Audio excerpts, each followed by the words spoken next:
اور انسان کا سارا امتحان یہ ہے کہ وہ ہدا کو اختیار کرتا ہے یا ہوا کو اختیار کرتا ہے. یعنی خواہشات نفس کا غلام بن کر، اس کا تابع فرمان بن کر آدمی اللہ کے راستے سے ہٹ جایا کرتا ہے. اسی لیے حضرت داؤد علیہ السلام سے فرمایا جا رہا ہے، یا داؤد انا جعلناک خلیفۃ فی الارض فاحکم بین الناس بالحق ولا تتبع الہوی فیضلک عن سبیل اللہ. داؤد علیہ السلام اتنا بڑا جلیل القدر پیغمبر اور جن کی حکومت، بادشاہی، نبوت، سارا کچھ، لیکن ان کو بھی حکم دیا جانا لا تتبع الہوی، نفسانی خواہشات کے پیچھے مت بھاگنا. فیضلک عن سبیل اللہ، کیونکہ اگر ایسا کرو گے تو وہ تم کو نفسانی خواہشات اللہ کے راستے سے بھٹکا دیں گی، اللہ کے راستے سے بھٹکا دیں گی، جنت کے راستے سے تمہیں محروم کر دیں گی. تو معلوم ہوا کہ سب سے بڑی رکاوٹ جو ہے انسان کے لیے سیدھے راستے پر چلنے سے، جو سب سے بڑی رکاوٹ ہے وہ کیا ہے؟ خواہشات نفس، اتباع ہوا. یہ ہے جو انسان کو اللہ بچائے غلط راستے پر لے جانے میں سب سے بڑا کردار ادا کرتی ہے. شیطان سے بھی بڑا کردار ادا کرتی ہے. تو یہ اس کو کسی طرح قابو کرنا ہے، خواہشات نفس کو قابو کرنا ہے.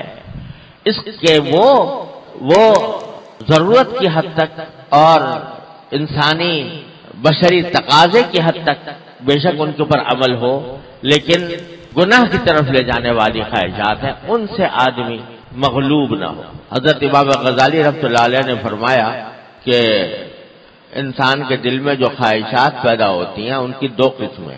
ایک وہ ہے جو جائز خواہشات، وہ ہے حقوق نفس کے جائز خواہشات. بھئی بھوک لگ رہی ہے تو کھانے کو دل چاہ رہا ہے، یہ کوئی بری خواہش نہیں، یہ جائز خواہش ہے. نہ صرف جائز ہے بلکہ نفس کا حق ہے، اور اگر نفس کا حق ادا کرنے کی نیت سے کھاؤ گے تو انشاءاللہ ثواب بھی ملے گا کہ میں اپنے نفس کا حق ادا کر رہا ہوں. نیند آ رہی ہے رات کے وقت میں نیند آ رہی ہے اور سونے کو دل چاہ رہا ہے، یہ خواہش جائز ہے. نہ صرف جائز ہے بلکہ نفس کا حق ہے. اگر نفس کا حق نہیں دو گے تو پکڑ ہوگی اللہ تعالی کی طرف سے. میں نے تمہارے وجود دیا تھا، یہ تمہاری ملکیت نہیں تھی، یہ میری امانت تھی، اس کی تمہیں حفاظت کرنی چاہیے تھی، اس کے جو حقوق تھے وہ ادا کرنے چاہیے تھے. اگر تم اس کو بھوکا مار دو گے، سونا نہیں دو گے تو یہ حق نہیں ادا ہوا اس کا. یہ جائز خواہشات ہیں اور ان کی نہ صرف یہ کہ اجازت ہے ان پر عمل کرنے کی بلکہ ان کی تاکید ہے.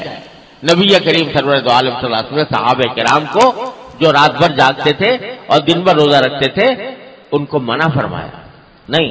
ان لنفسک علیک حقا، تمہارے نفس کا حق ہے تم پر. لعینک علیک حقا، تمہاری آنکھ کا تم پر حق ہے.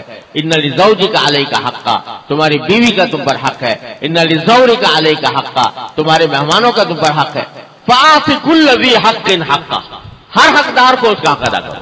یہ ہے حقوق نفس، یہ ادا کرنے میں، اس میں ماننے میں کوئی حرج نہیں.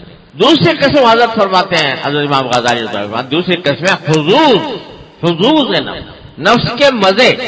یعنی اگر وہ مزہ نہ اڑاتا آدمی تو کوئی نہ بھوکا مرتا، نہ کوئی بیماری لائق ہوتی، نہ کوئی اور تکلیف میں مبتلا ہوتا. لیکن مزے اڑانے کی خواہش نے اس کام کو کرا لیا. یہ ہے حظوظ نفس.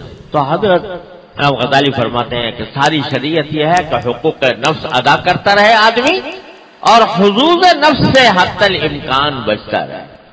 یعنی جو چیزیں صرف حق لینے کے لیے ہیں چاہے مباحی ہوں، لیکن شروع میں آدمی کو چاہیے کہ ان مباحات سے بھی جو صرف مزے لینے کے لیے ہوں اس سے اپنے آپ کو بچانے کی کوشش کرے. کیونکہ اس میں جب انہماک بڑھتا ہے تو بسا اوقات انسان گناہ کے جو مزے ہیں ان کے لینے کی فکر کرنے شروع کر دیتے.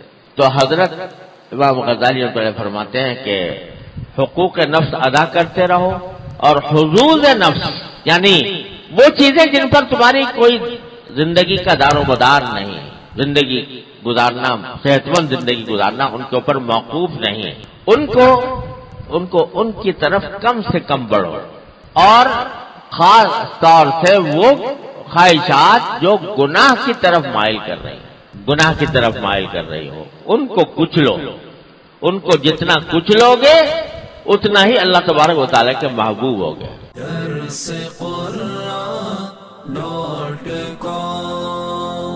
www.darsequran.com